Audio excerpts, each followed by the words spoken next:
There's new concern today that forests in Colorado are becoming the new frontier for drug trafficking and a threat to you when you use them. This after a huge marijuana bust that we brought you exclusively on Friday. Thousands of plants confiscated, and so far 2 people arrested. 7 News reporter Jane Slater's been looking into that concern. And Jane, you learned that armed illegal immigrants are often manning these covert pot farms.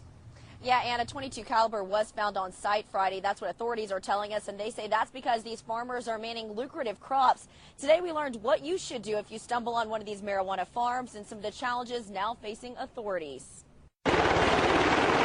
Authorities estimate it to be the size of a football field. Organized, neat, every 3 feet a plant.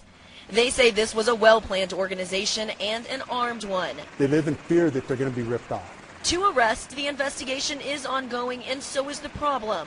With farms like this increasingly sprouting up in places like California's mountains, the new concern is this happening more here. We thought that we had drug trafficking organizations working in the state. We assumed it. Now we have that evidence. Trying to identify and quantify the problem is a challenge, though.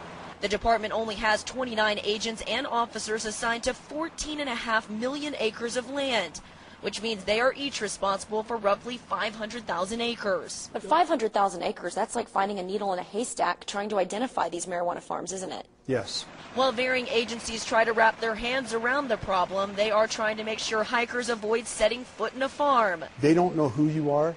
They don't speak your language, maybe or maybe not. You could become a threat just by walking in. Things to look for: blue tarp tents, heavy trash, irrigation piping.